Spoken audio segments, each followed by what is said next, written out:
De retour sur le plateau du Focus, place maintenant à l'échange et au débat. Et comme je vous l'annonçais avant la coupure publicitaire, ce soir, nous allons parler de psychologie, de propagande et des médias. Et pour ce faire, nous avons deux membres du conseil scientifique pluridisciplinaire local, à savoir Pamela Aubertan, politologue. Bonsoir Pamela.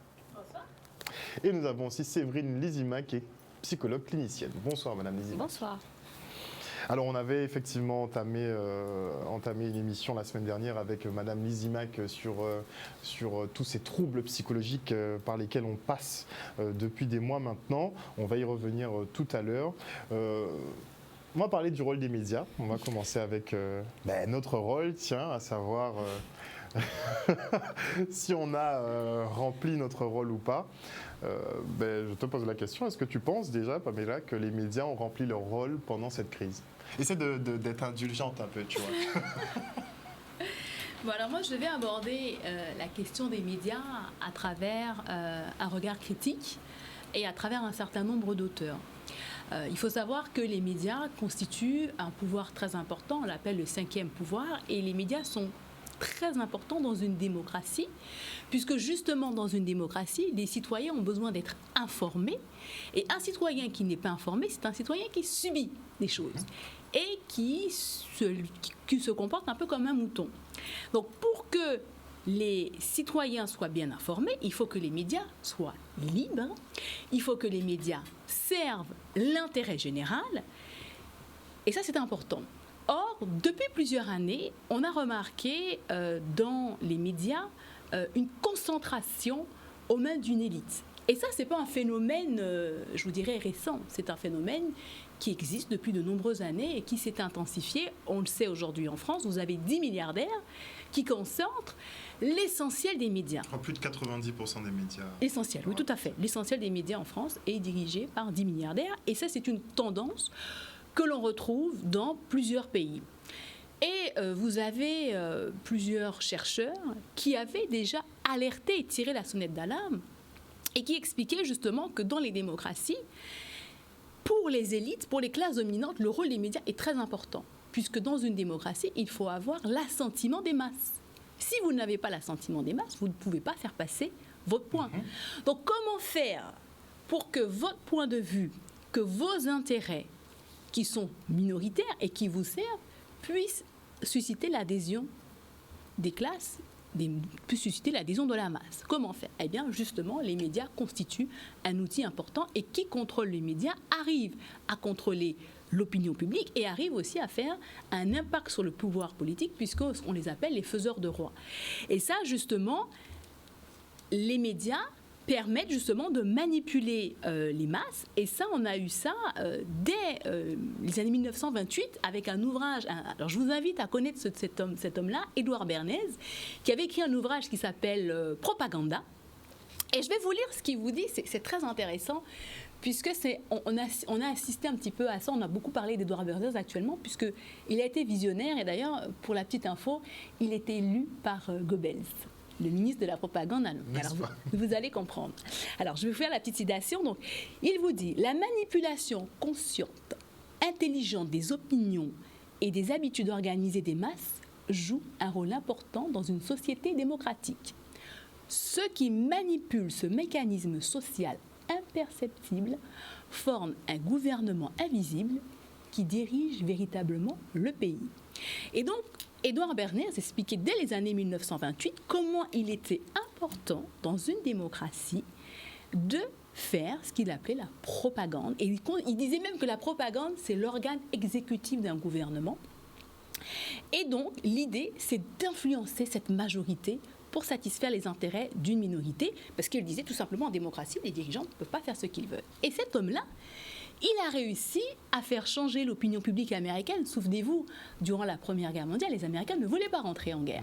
Eh bien, il a travaillé donc, avec la commission Krell, et ils ont travaillé pour faire renverser l'opinion américaine qui ne voulait pas de la guerre et finalement qui la réclamait.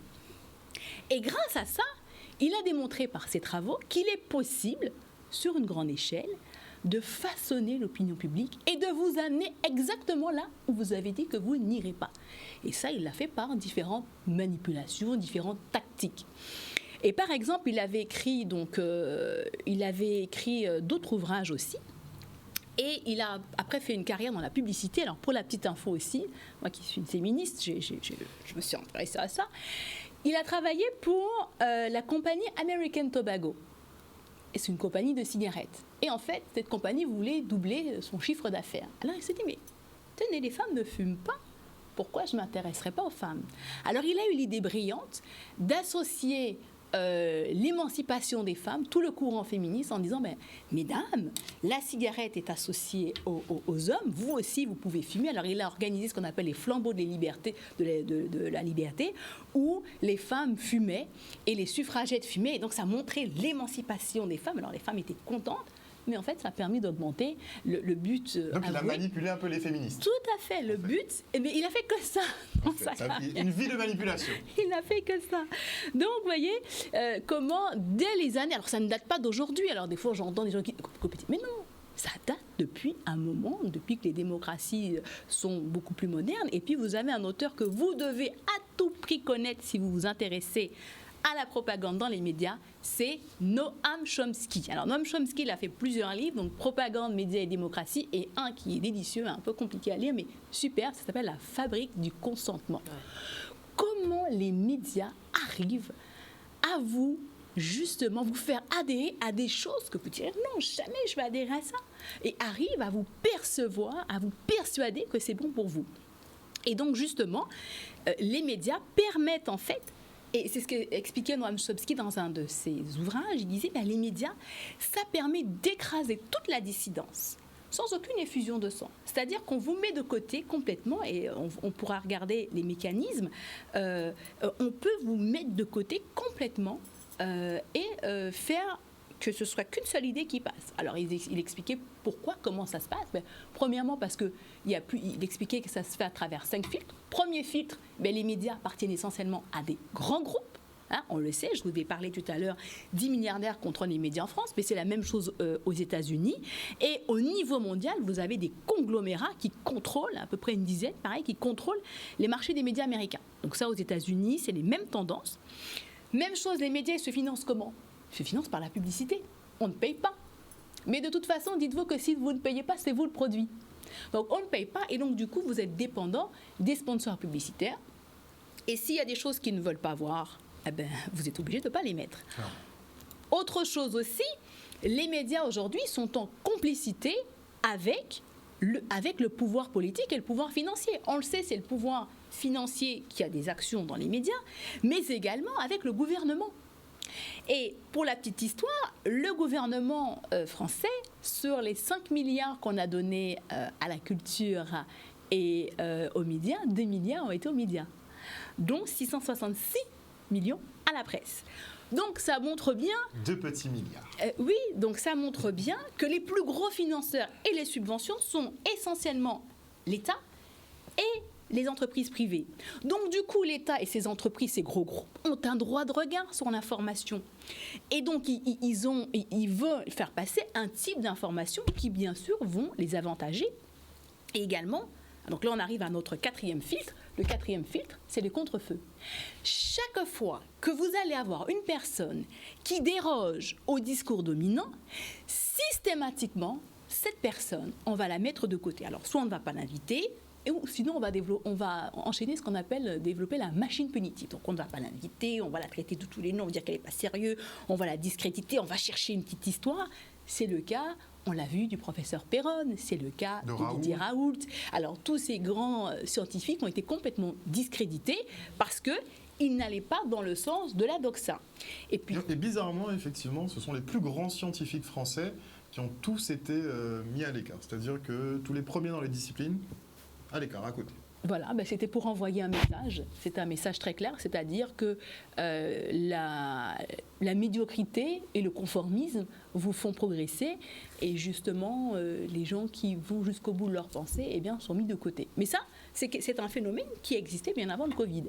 Il faut le savoir, même quand on parlait du terrorisme ou des attentats de 2011, toutes les personnes qui ont des avis critiques, notamment aux États-Unis, avaient été mis complètement de côté. Donc c'est pas quelque chose de nouveau. C'était des complotistes. Voilà. Ceux qui avaient des thèses différentes, c'était des complotistes. C'est pas quelque chose de nouveau. C'est-à-dire que ça existait depuis, Et le Covid, en fait, a simplement révélé ce qui existait depuis. Et puis également, ce qui est important, c'est toujours avoir un ennemi commun pour fabriquer le consentement. Il faut qu'on se focus sur quelqu'un. Donc, par exemple, c'est Il y a un des méchants. téléspectateur qui me dit justement, mais c'est le cas du conseil scientifique local par exemple. De quoi ? D'avoir été mis au banc justement, chaque fois que vous faites une déclaration, on a effectivement vos adversaires qui viennent et qui vous discréditent. Moi, j'ai été un peu choqué, je le dis, parce qu'on s'est beaucoup discrédité pendant cette période. Et il y a des gens qui sont importants, je pense, dans ce pays, qui apportent quelque chose, comme vous toutes les deux qui êtes présentes sur le plateau ce soir. Et ils ne se gênent pas pour atomiser tout le monde. Donc tout le monde, c'est des incompétents, tout le monde, c'est des feignants, tout le monde, c'est des imbéciles. Enfin bref, j'hallucine. C'est hallucinant. Mais ça fait partie d'une des stratégies qu'expliquait Chomsky. C'est pour ça que je vous dis, moi, quand j'entends les critiques, je me dis, voilà, ça, c'est la partie contre-feu, c'est-à-dire que toutes les personnes qui émettent un avis critique et divergent, tout de suite, il y a la machine punitive qui est lancée pour la discréditer. Ça fait partie de la game, une fois que vous êtes au courant. Moi, je n'envoie que de l'amour et de l'empathie à tous ces gens-là. Très bien. Voilà. Et puis aussi, il y a toujours besoin, c'est ça, on a toujours besoin d'un ennemi commun pour fabriquer le consentement. Donc, c'était les terroristes, les vilains terroristes, les vilains chinois, les vilains russes. Donc, on a cristallisé sur Ben Laden pendant une décennie. Voilà. Et là, maintenant, ça permet de canaliser l'opinion publique et ça agit en filtre, comme c'était les communistes. Souvenez-vous, un moment, c'était les communistes, les Russes. Là, maintenant, ce sont les complotistes. Et puis en Guadeloupe, apparemment, maintenant, c'est le conseil scientifique. Donc, il faut toujours un ennemi. Mais bon, écoutez, c'est de bonne guerre. Il n'y a pas de problème. Et puis, un autre élément aussi que l'on voit justement dans cette stratégie de manipulation de la masse par les médias, c'est l'arrivée des experts. Vous voyez, on a vu énormément d'experts sur les plateaux télévisés. Et en fait, souvent, ces experts ne sont indépendants qu'en permanence. Quand vous creusez un petit peu, vous voyez qu'ils sont souvent rémunérés par des consultants, ils sont employés dans des think tanks, ou sinon on finance leurs recherches. Et donc en fait, et ça bien avant le Covid, le Covid on l'a vu, mais bien avant le Covid, vous aviez déjà, par exemple, pour tous les cas de l'amiante, ou tous les gros scandales, vous avez, même pour le climat, des communautés d'experts qui, eux, en fait, font un peu de la propagande.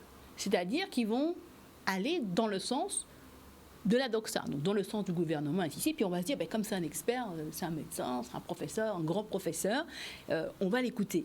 Et ça, il faut le savoir, dès les années 60-70, les industriels américains avaient fait ça, notamment l'affaire du sucre, l'affaire des produits chimiques. Ils avaient catapulté des experts, des scientifiques, des médecins pour convaincre l'opinion. Et ça, ils s'étaient servis de l'expérience, vous savez, je ne sais pas si vous vous rappelez l'expérience de Stanley Milgram. Oui, alors, l'expérience très très intéressante qui a été faite dans les années 60-70, justement, l'idée c'était de voir jusqu'à où êtes-vous capable d'obéir. Et Stanley Milgram avait fait une expérience, alors il avait dit à des participants, on va voir l'effet de la douleur sur la mémorisation. Mais il avait embauché des acteurs. Alors, il y a des participants qui ne savaient pas qu'il y avait des acteurs en face. Et chaque fois que vous donniez une mauvaise réponse, eh bien, on vous avait un dosage de vous appuyez sur un bouton et la personne recevait une décharge. Et c'est le bourreau, justement, qui, lui, n'est pas un acteur dans l'expérience. Voilà, exactement. Donc, la personne qui appuie n'est pas l'acteur et la personne en face doit mimer. Et le professeur qui est là, qui est avec la personne, ça se passe à l'université, lui dit, attention, au-delà de 300 votes, la personne ne répond plus.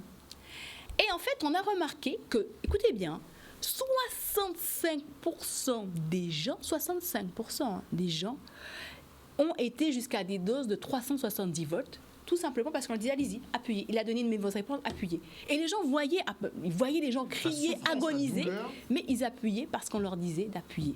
Parce qu'on leur a inculqué, et donc Stanley Milgram a tiré ça en disant, mais c'est fou, comment les gens sont capables d'obéir, justement parce que c'était un professeur d'université, c'est à l'université, c'est une expérience scientifique, et à quel point, justement, dans toute notre structure, on apprend à obéir, justement, à l'enseignant, au professeur, aux personnes qui ont de l'autorité. Ils ne pensaient pas du tout obtenir ces résultats-là.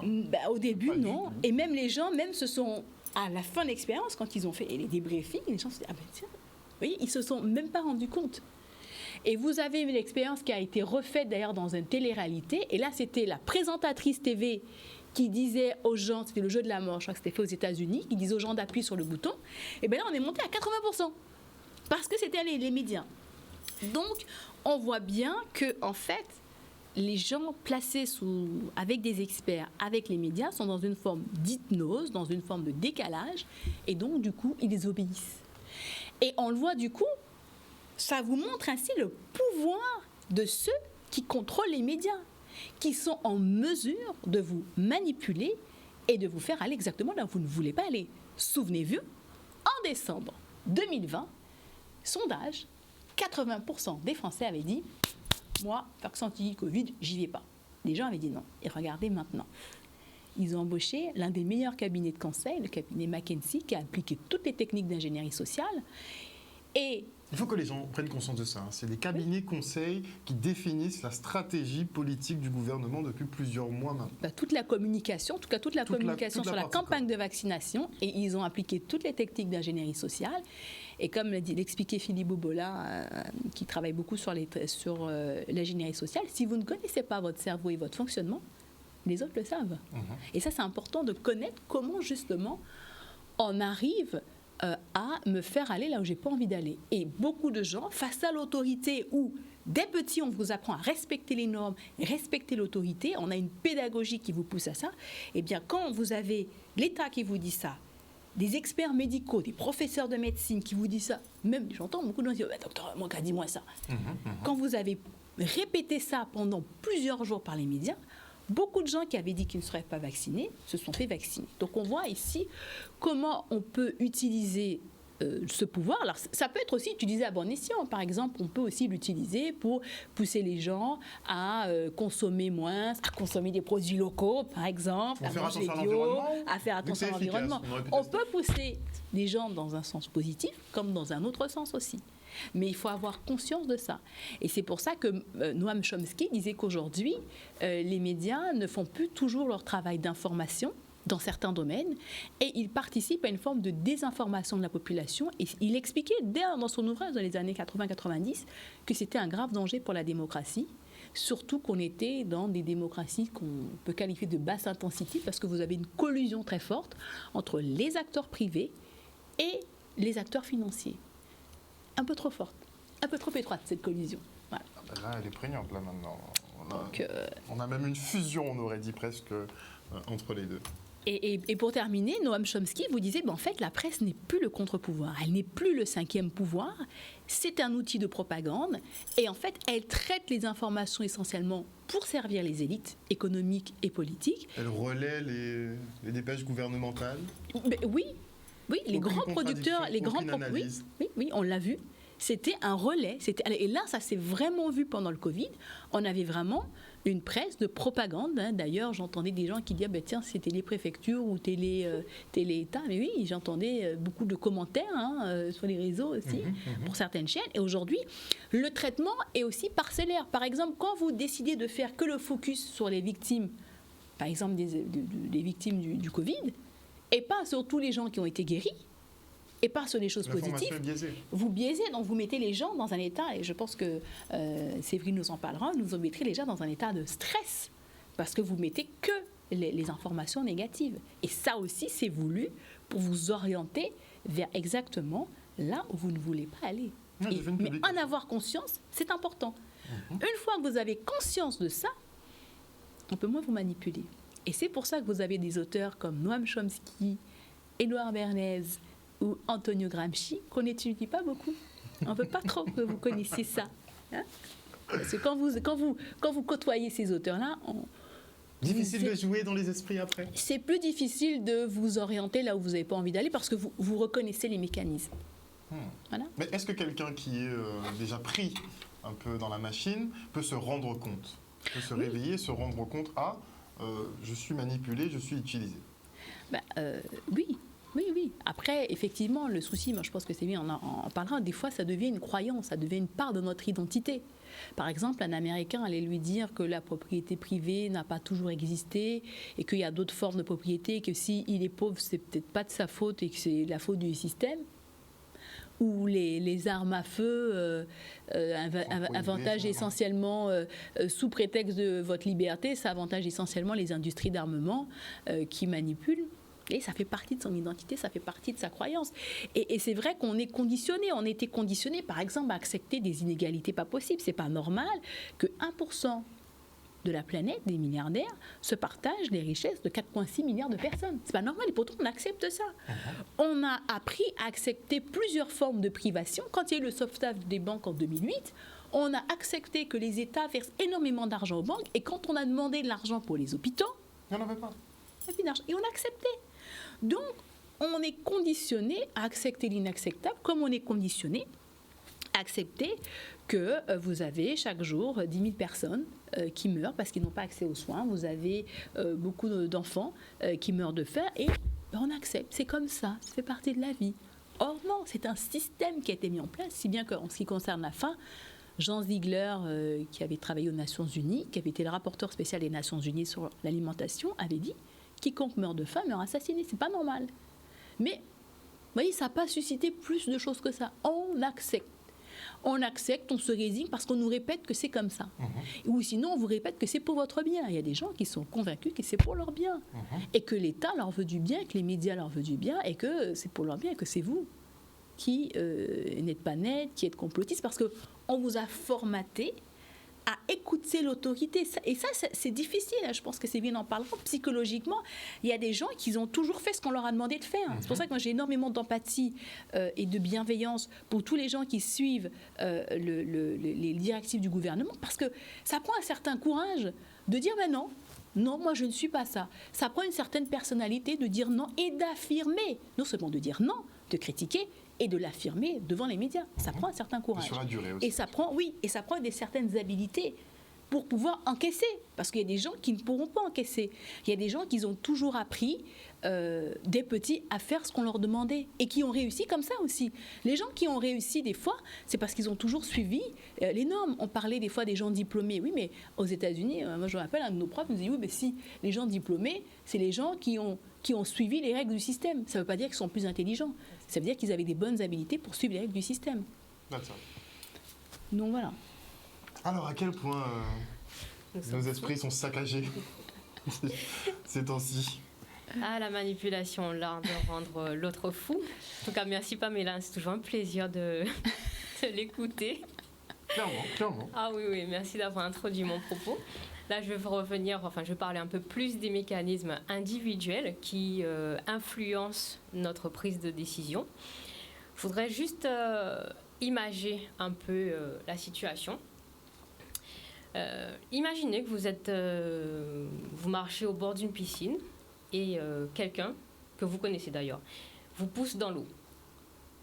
Et cette personne vous tend le bras et vous dit viens, prends ma main, c'est la seule façon de te sauver, sinon j'enfonce ta tête dans l'eau. Eh ben, on est clairement dans cette situation où Laisse-moi t'aider ou je te tue. Voilà. C'est exactement ça.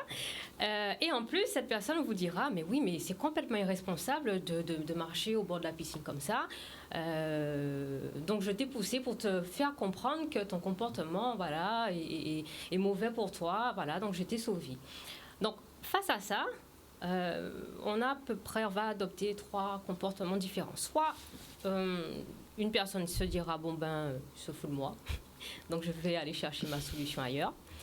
Soit on se dira, c'est ma seule solution, il veut me sauver. Donc on acquiesce. Soit face au choc, puisqu'on a tous été choqués par rapport à ces histoires de Covid, pour faire le lien, on va se dire, en fait, finalement, vu qu'elle me tend quand même le bras, c'est qu'elle était quand même bienveillante. Même si elle m'a poussée, c'était effectivement pour me rendre compte, effectivement, j'étais complètement irresponsable, je n'aurais pas dû, etc.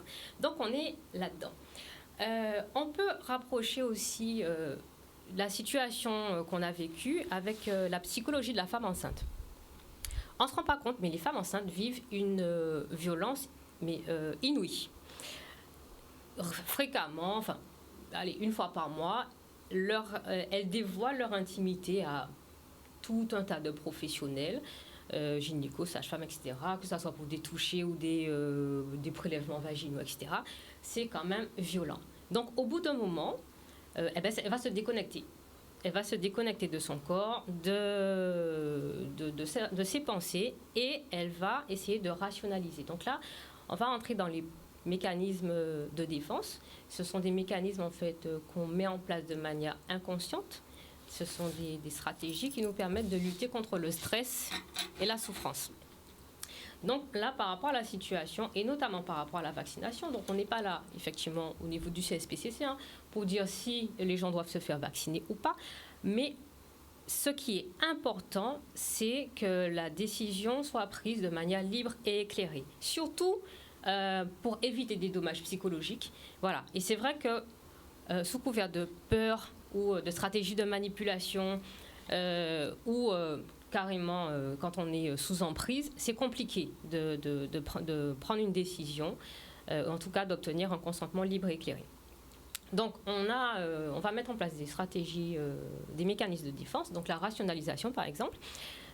C'est en fait trouver une logique, s'accrocher à une logique, s'accrocher à quelque chose qui va faire sens pour nous.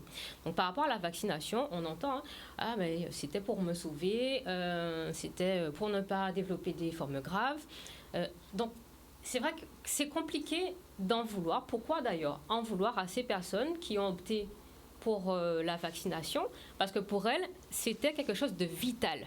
Parce qu'on leur a dit aussi que c'était la seule solution, que c'était le truc qui permettrait de les sauver. Comme pourquoi en vouloir également à ces personnes qui refusent la vaccination, parce que pour elles, il y a un danger, il y a un risque sur leur santé. Donc voilà, donc ça, bon, c'est lié à un clivage, ça peut-être que j'en parlerai après. Mais le problème avec la rationalisation, c'est qu'on est comme dans une sorte une mer déchaînée, et il y a un bateau qui passe qui nous envoie une bouée dégonflée. On a tellement envie de croire qu'on sera sauvé qu'on va s'accrocher à cette bouée dégonflée. Et d'ailleurs, ça sera tellement violent que d'entendre « Oui, mais ta bouée dégonflée là, elle ne va pas te sauver. Hein. » Donc, on est dans ce système. J'essaie d'imager à fond pour essayer de bien faire comprendre. En gros, on serait peut-être même un petit monde imaginaire où on se dit que tout va bien. Quoi. Il y a un peu de pensée magique derrière. Oui. D'accord. Ouais. Mais en tout cas, pour la personne, c'est vraiment la sécurité, quoi. Et donc voilà. Et le problème avec la rationalisation, c'est qu'on ne va pas forcément voir d'autres solutions pointées. On va rester focus sur ce qui, sur la bouée qui est dégonflée. C'est ce qui peut nous sauver, donc on est focal dessus. Voilà. Donc, il y a d'autres mécanismes de défense, comme les troubles dissociatifs, par contre, qui vont altérer le rapport à la réalité et forcément nos prises de décision. Il y a le déni. Donc, j'ai pu rencontrer des personnes qui se sont faites vacciner, qui m'ont dit, là, je ne veux plus entendre parler de vaccination. En gros, elles ont fait ça, mais elles ne veulent plus, elles veulent même oublier qu'elles se sont faites vacciner, tellement ça a été violent pour elles. Elles ne veulent pas entendre parler des effets secondaires, etc. Parce que oui, c'est violent quand même de le rappeler à chaque fois. Voilà. Oui, j'ai remarqué que les gens ont peur quand on évoque effectivement les effets secondaires. Il y a quelque chose de dérangeant, j'ai l'impression, dedans. Tellement que maintenant, il y a une sorte d'omerta. Les personnes, elles sont déjà scrutées. Et au moindre symptôme, déjà, elles se taisent. Puisqu'elles n'ont pas à parler de ça au cas où il y aurait effectivement des effets secondaires ou indésirables qui seraient provoqués par la vaccination. Exact. Donc c'est compliqué, c'est au niveau de la psychologie de la personne vaccinée, non vaccinées aussi, elles ont elles ont droit aussi à leur petit paquet, mais voilà, c'est lourd. Et je disais qu'il y a les troubles dissociatifs, donc il y a le déni, mais il y a surtout la dépersonnalisation. Et là, à mon avis, c'est pire, puisqu'en fait, c'est un peu comme la femme enceinte, où on est vraiment déconnecté de notre pouvoir décisif. Et en fait, donc là, par exemple, on va entendre, il n'y aura plus de je. Le je n'existe plus, c'est le nous. Donc on entend intérêt général, c'est fait pour l'intérêt collectif, etc. On parle même d'acte citoyen. Alors non, la vaccination n'est pas un acte citoyen. C'est un acte médical. On te dit que tu ne te protèges pas que toi, tu le fais aussi pour protéger les autres. Mais ça, c'est rentrer vraiment dans ce qu'on appelle le syndrome du sauveur. Normalement, on ne se vaccine pas on n'accepte pas un traitement pour sauver les autres. Techniquement, on se soigne pour se soigner. Voilà, parce qu'on a une pathologie, etc. Et rentrer dans justement cette histoire de syndrome du sauveur, c'est entrer aussi dans le triangle dramatique, de la communication dramatique de Karpman, qui a théorisé ça, c'est que quand on est sauveur, donc on veut effectivement sauver des personnes qu'on estime être des victimes, mais ces victimes, si elles n'acceptent pas d'être sauvées, elles deviennent des agresseurs. Et donc, en fait, c'est un triangle, voilà, 3 sommets, mais avec des positions interchangeables. Donc, et c'est vraiment la base des relations toxiques. Donc, pour ne pas rentrer dans ce fameux triangle dramatique, il ne faut juste pas accepter d'être sauveur. Et ça, c'est compliqué. En plus, c'est vrai que ça a été dit, redit, voilà, vous ne le faites pas pour vous, vous le faites aussi pour les autres. Non, ce n'est pas vrai. Donc je disais oui par rapport à la dépersonnalisation, le fait donc le je n'existe plus, c'est l'intérêt collectif. D'ailleurs, les personnes qui vous disent ça, à chaque fois je suis outrée d'entendre ça. Mais est-ce que tu es vacciné? Mais franchement, de quoi je me mêle? C'est un choix personnel. Est-ce qu'on va dire à tout va est-ce que je me suis fait opérer ou pas? Enfin, ce sont des questions qui, pour moi, ne se posent pas. Donc, il y a vraiment... On peut parler des maladies sexuellement transmissibles aussi pendant qu'on y est. On devrait tout afficher. Tant qu'à faire. Donc, je peux me trimballer effectivement avec mon footing ou quoi que ce soit. Non, mais c'est complètement fou. Et c'est vrai qu'il y a complètement l'intimité, complètement bafouée. Je ne sais pas, je vais à la pharmacie, je suis à 2 km du comptoir. Donc, si je veux une crème pour hémorroïdes, tout le monde est obligé d'entendre. C'est incroyable. Alors, c'est vrai que ça fait peut-être rire ce que je dis, mais c'est fou quand même ce qu'on vit. Et donc, effectivement... Limite, la vaccination permet de déterminer le traitement auquel on aura droit par ailleurs. Dans la discussion, dans le moment. Ça crée effectivement des clans, hein, à savoir est-ce qu'on fait partie du bon clan, les bons objets, les bons citoyens, les sauveurs, ou est-ce qu'on fait partie des semeurs de mort. Moi j'ai entendu cette expression, franchement ça me marque. Semeurs de mort. Oui, on a traité les gens de semeurs de mort en disant qu'ils ne se faisaient pas vacciner, donc qu'ils se baladaient, qu'ils semaient la mort. On a eu Skyrock qui a fait sa pub Ça va, ça vax, et il y a eu un petit épisode où on a dit tu es pas anti-vax, tu es pro-virus. Ils ont qualifié, ils voulaient que les enfants en fait dénoncent leurs amis qui sont des pro-virus en fait. Ça, vous voyez, ça c'est des pro-virus. La propagande, et ça c'est même, je dirais, ça ressemble d'ailleurs, on se dirige vers une expérience d'une forme de crédit social, c'est-à-dire que tous les citoyens qui obéissent au gouvernement sont récompensés, donc ils ont accès aux salles de sport, aux restaurants et X et Y choses, et tous les citoyens qui n'obéissent pas sont privés de leurs droits leurs plus fondamentaux. Donc c'est aussi une forme pour mettre au pas les récalcitrants, les identifier et les mettre au pas. Et c'est une forme aussi de division de la population qui engendre beaucoup de haine. Mais ça aussi, c'est une forme d'ingénierie sociale. Quand vous voulez disloquer un groupe et intégrer des nouvelles normes, c'est exactement ce que vous faites. Et d'ailleurs, Kurt Lewin expliquait, vous introduisez des normes clivantes avec tout le processus qu'a décrit Séverine, donc ça, comme on dit chez nous, ça qu'a démouné. Et donc comme ça, le groupe perd toute sa cohésion, toute son unité, et vous pouvez ainsi introduire des nouvelles normes, une nouvelle forme de société.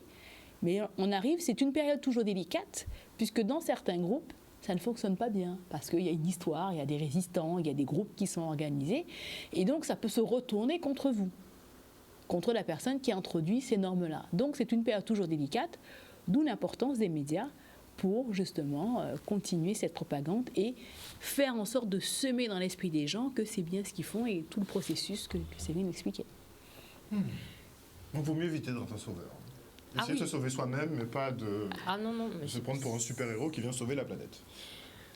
C'est la boîte de Pandore, hein, la fameuse tenue de super-héros. Quand on se met aussi dans une position de sauveur, ce qui guette, c'est la culpabilisation. Puisque si on a fait une erreur ou quand on n'arrive pas à sauver la personne qu'on veut sauver, la culpabilité guette. Et ça, c'est lourd et c'est aussi utilisé pour nous asservir, nous soumettre, nous mettre sous emprise quand on vous fait comprendre à chaque fois que vous êtes coupable de tout et de rien d'ailleurs. C'est exactement ce qu'on nous a fait. Voilà, les cas augmentent. Comment se fait-il que les cas augmentent? Voyons les Guadeloupéens. Donc c'est vraiment, donc il y a énormément de souffrance. Cette gestion de crise a été faite vraiment dans la souffrance. Et c'est vrai qu'il y a aussi quelque chose qui est compliqué, c'est qu'il y a une partie de la population où on voit qu'elle est vraiment développe ce fameux syndrome de Stockholm, c'est-à-dire elle donne du crédit, elle développe même de la sympathie pour le bourreau.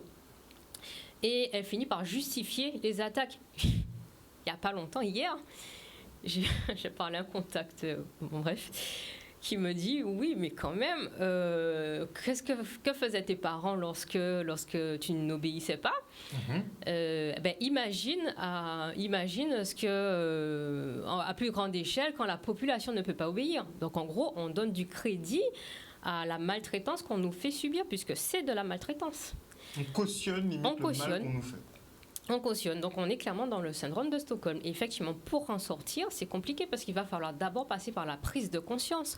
Donc prise de conscience des mécanismes de défense qui sont mis en place de façon inconsciente, mais aussi de toutes les stratégies dont a parlé Pamela. Et c'est vrai que quand on n'écoute que les médias et quand il y a une censure qui existe par rapport à des professionnels qui pourraient avoir une autre parole, c'est compliqué. C'est compliqué de... Mais la censure est quasi totale. Quand on regarde, le rapport de force est très inégalitaire. Il n'y a aucun média mainstream qui donne de versions contradictoires. Bon, on en a quelques-uns. Il y a des petits 2 milliards d'euros de subventions. Oui. Voilà le pourquoi. J'ai oublié que c'est extrêmement convaincant. 1, 2 et 9-0 derrière. Effectivement. C'est difficile de mordre la main qui vous donne à manger. Surtout dans cette période de crise. Et c'est la même chose aussi pour tous les artisans, tous les commerçants, tous les restaurateurs à qui on a fait fermer leur entreprise, donc qui sont dans des situations difficiles à cause du gouvernement qui a mal géré, mais on vous rend responsable, on vous dit que c'est là que les lieux se contaminent. C'est là où ils sont forts, effectivement. Jamais d'excuses, jamais de reconnaissance de culpabilité. C'est toujours la faute de l'autre avec ce gouvernement. C'est pas possible, ça serait reconnaître qu'il y a quand même quelque chose, qu'on a fauté. C'est pas possible. Non, c'est l'autre. Oui, bon, c'est la victime qui est coupable. Bon, mais ça me fait penser d'ailleurs au viol, en fait, d'une certaine façon. C'est la victime, ça fait penser un petit peu à ça, où c'est la victime. D'ailleurs, c'est ce qu'on entendait des fois dans certains procès. Ouais, si elle n'avait pas une jupe aussi courte. Voilà, si elle n'était pas comme si elle n'avait pas souri. Donc voilà. Et puis si on revient à nos restaurateurs, en fait, on a acheté leur silence d'une certaine façon. Et enfin, à nos professionnels, et puis là maintenant, ils sont pieds et poings liés, et puis après on diminue les subventions. Donc, on les a tous mis sous perfusion en fait, oui. Donc on les a habitués, c'est vrai que ce type de profession, ils ont l'habitude de faire leur cash en fait. Oui, puis c'était des professions indépendantes. Et là on les a rendus complètement dépendants. En fait. Et ça c'est intéressant parce que d'un point de vue politique, je me rappelle Ivan Illich qui avait écrit dessus, il disait en fait la véritable guerre du capitalisme se fait face à toute l'économie de la subsistance en fait. L'idée du capitalisme c'est de vous rendre complètement dépendant. Donc on a commencé entre guillemets cette guerre, moi je l'ai étudié dans ma thèse avec l'agriculture, ça a commencé comme ça. Puisque quand vous êtes autonome sur le point de vue de votre alimentation, que vous vous soignez par vos plantes, que vous habitez par les éléments de votre biodiversité, que vous vous habillez par votre biodiversité, vous êtes autonome, vous êtes indépendant, on ne peut rien faire. Et on a vu que l'histoire du capitalisme, ça a été justement de déstructurer les agricultures, de détruire les peuples, tuer leur rapport avec leur terre, détruire ce rapport avec la terre-mère et faire en sorte de les rendre complètement dépendants. Aujourd'hui, si n'y a pas les supermarchés, beaucoup de gens ne savent pas produire leur alimentation. On est passé d'une humanité fondamentalement agricultrice à une humanité qui dépend des supermarchés. C'est ce qui se passe pour les médicaments, là, les plantes, même les huiles essentielles. Moi, j'ai dû faire mon stock de lavande parce que bientôt, il n'y en aura plus. L'huile essentielle de lavande, c'est incroyable. Quand ça va être en rupture de stock? Ça va disparaître. Carrément. Ça fait trop de bien. Bon, c'est ballot. Il faut apprendre à la faire, sinon... Voilà, de toute façon, on va toujours trouver des solutions palliatives dans tous les cas. Il nous reste très peu de temps et j'aurais une question à poser justement d'un point de vue psy. Et les jeunes dans tout ça? Et les jeunes, parce que... Sandra sera contente. Justement, parce que j'ai eu des petits échos. Il semblerait que même dans les facultés, ce soit très problématique. Là, on a peut-être des dépressions, des suicides qui passent sous silence. Donc, comment ça se passe alors? Alors, c'est vrai qu'on est très inquiet parce qu'on voit qu'ils sont complètement obnubilés par le discours. Les jeunes se font vacciner, alors pas pour un souci de santé, mais surtout parce qu'on leur a dit que c'était la clé pour leur liberté. La vie normale. Alors, cette histoire de vie normale aussi, alors je vais peut-être être violente, mais ce n'est pas possible. On ne sort pas indemne d'une telle situation, donc un retour en arrière, ce ne sera pas possible. Il va falloir faire autre chose autrement, mais on ne pourra pas retrouver une vie normale. Ça, voilà, donc je suis désolée de dire ça comme ça, brutalement, mais voilà, il faut le dire. Clairement. Donc, les jeunes, effectivement, donc on leur a... Voilà, en fait, on nous a privés de nos plaisirs, on les a mis dans une sorte de boîte, on les a emprisonnés, et maintenant, on vous donne la clé, en vous disant, si vous voulez vos plaisirs, la clé, c'est la vaccination. Donc, en fait, les jeunes sont contrôlés par ça. Et c'est vrai que, comme Pamela l'a dit, on a une tendance à la soumission. Alors, je vais revenir peut-être rapidement sur l'éducation, mais quand on éduque, effectivement, dans la soumission, au lieu d'éduquer dans, j'ai envie de dire, l'élévation. Voilà, normalement, on est, en tant que parent, on est là pour guider son enfant, pour lui donner le fameux adage, on est là pour donner des ailes, des racines et des ailes. Mais voilà, on donne souvent les racines, mais on ne donne pas les ailes. Au contraire, on les coupe. Donc du coup, on est là pour permettre à l'enfant de développer sa propre personnalité, de faire ses choix, d'être ouvert d'esprit, disons. Et nous, on a tendance, au contraire, à imposer une sorte de despotisme, qui est d'ailleurs relié par l'école. Et donc, du coup, c'est vrai que les jeunes qui ne sont pas très loin, en âge en tout cas, de ce mode éducatif ou qui n'ont pas encore pris conscience des choses, etc. Et on le voit aussi dans la relation parent-enfant. Je travaille notamment pour la protection de l'enfance.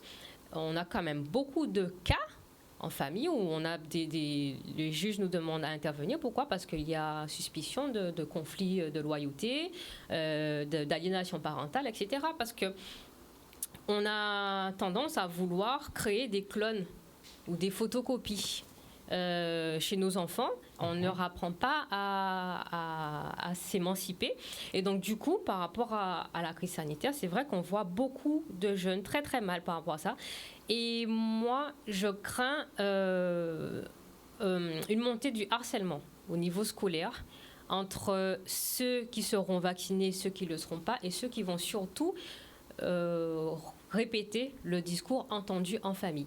Il y a un autre truc, c'est que on autorise les enfants les jeunes à partir de 16 ans à se faire vacciner, même sans l'accord du parent. Donc ça, pour moi, c'est le meilleur moyen de créer encore de la discorde, sachant que 16 ans, on est encore en crise d'adolescence, on a encore envie de s'opposer aux parents. L'opposition, c'est quand même quelque chose d'important.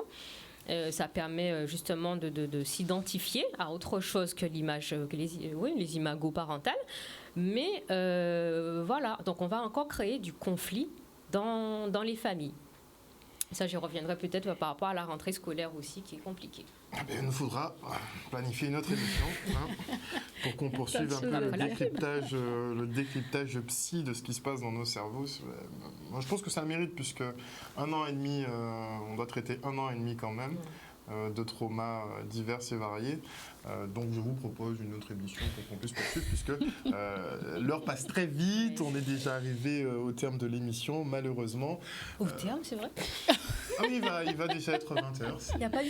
Ça passe tellement vite avec toi, Harold. Voilà, c'est très rapide. On a quand même une 50 petites minutes. Donc je vous propose la semaine prochaine, si vous êtes disponible et si vous le pouvez.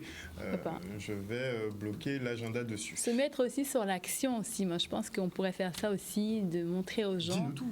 Ce qui est important et ce qui est beau, en fait, quand vous êtes dans l'action aussi, c'est justement d'avoir une prise. Parce qu'elle l'a dit, Séverine, on a subi des chocs, on a subi des traumas. Et quand vous êtes dans un choc, dans un trauma, vous avez un auteur, Laborie, qui avait parlé de ça, quand vous êtes dans un choc et dans un trauma, vous avez tous les mécanismes qu'elle a décrits. Et il y a un mécanisme aussi qui est intéressant, c'est quand vous agissez. Quand vous agissez sur le monde, eh bien, vous regagnez du pouvoir. Et puis surtout, moi je le prends comme ça, c'est une belle aventure. J'avoue que depuis qu'on a commencé nos actions, on a rencontré un monde incroyable, des gens formidables qu'on n'aurait jamais rencontrés s'il n'y avait pas eu ça. Donc la crise est aussi des opportunités de changer, de se métamorphoser, d'agir, de se découvrir des nouvelles capacités, des nouvelles habilités et de le voir aussi comme une aventure. On quitte un monde, et je pense que Séverine l'a très bien expliqué, on va vers autre chose, et cette autre chose, on peut agir pour qu'il ne soit pas ce monde de division, comme elle l'a évoqué, ce monde de division, de haine, ou dans son émission précédente, j'ai beaucoup aimé où tu avais dit comment justement ça crée même des psychopathes, ce monde-là. Est-ce qu'on veut ça pour nos enfants? Ah ben on continue, on écoute les médias, on s'abreuve de BFM TV et tout l'autre. Ou sinon on dit non, moi j'ai pas envie de ce monde-là. J'ai envie d'un monde de paix, d'amour, de joie. Et quelles actions je pose tous les jours, quelles pensées je nourris tous les jours, qu'est-ce que je dis tous les jours pour faire advenir ce monde-là. Et du coup, quand vous vous montez dans ce flot, dans cette action, ça vous donne un peps, je vous assure. Et donc, du coup, vous reprenez, c'est comme une barque qui est à l'arrêt, et vous reprenez du vent. Et les autres vous encouragez, même quand vous êtes un peu découragé, vous allez dans l'action, vous êtes dans les mobilisations, et vous avez le vent en poupe, et ainsi de suite. Merci beaucoup à vous deux d'être venus sur ce plateau ce soir pour nous porter ces éclairages. Chers téléspectateurs, on espère que vous avez passé un bon moment en notre compagnie. Le conseil scientifique sera de retour lundi prochain. Justement, il y a eu des détracteurs encore sur le live, je répondrai après. Amour, joie, respect, tout ce que vous voulez. On va rester gentil. Allez, bisous tout le monde. À demain.